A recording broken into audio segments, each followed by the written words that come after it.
بسم اللہ الرحمن الرحیم۔ السلام علیکم۔ ایک بزرگ نہر کے کنارے جا رہے تھے۔ ان کو بھوک بھی لگی ہوئی تھی، مگر فقیر بندے تھے، خرچ کرنے کے لیے پاس کچھ تھا نہیں۔ نہر میں ایک سیب دیکھا جو بہتا ہوا جا رہا تھا۔ انہوں نے سیب لیا اور اس کو کھا لیا۔ بھوکے بندے کی تو سمجھ بھی کام نہیں کرتی۔ کھانے کے بعد خیال گزرا کہ یہ سیب تو میرا نہیں تھا، یہ تو کسی اور کا تھا، میں نے بغیر اجازت کے کھا لیا۔ مجھے اس بندے سے یا تو معافی مانگنی ہے یا قیمت ادا کرنی ہے۔ چنانچہ ادھر جانے لگے۔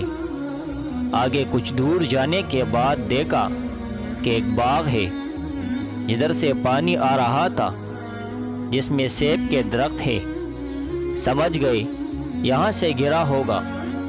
باغ کے مالک سے ملے اور کہا کہ میں نے آپ کے درخت کا سیب کھا لیا ہے، لہٰذا یا تو معاف کر دے یا قیمت لے لے۔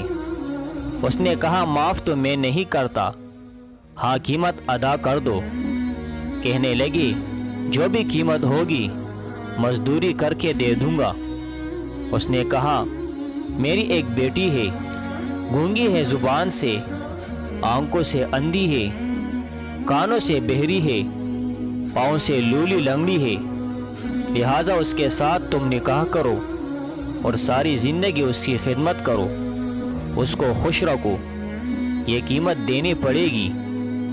فکر میں پڑ گئے، مگر دل نے کہا کہ دیکھو یہ مجاہدہ برداشت کرنا آسان، قیامت کے دن اللہ رب العزت کے سامنے ملزم بن کر کھڑا ہونا یہ بڑا مشکل کام۔ آخرکار تیار ہو گئے، نکاح ہو گیا۔ جب وہ اپنی بیوی کے پاس گئے تو حیران، چاند کا ٹکڑا، آنکھیں خوبصورت، بولنے والی، سننے والی، سمجھنے والی۔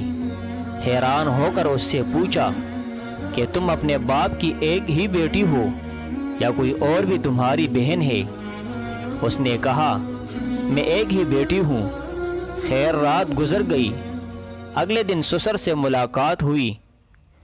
سسر نے پوچھا کہ بتاؤ مہمان کو کیسے پایا؟ کہا آپ نے تو ایجوکیشن کچھ اور ہی بتائی تھی، مگر وہ تو ایسی نہیں، وہ بہت دانا بینا، آپ کے بتلائی ہوئے ہر عیب سے مبرہ ہے۔ انہوں نے فرمایا ہاں یہ میری بیٹی ظاہر حسن و جمال بھی رکھتی تھی اور باطنی اعتبار سے بھی، حدیث کی عالمہ، قرآن کی حافظہ ہے۔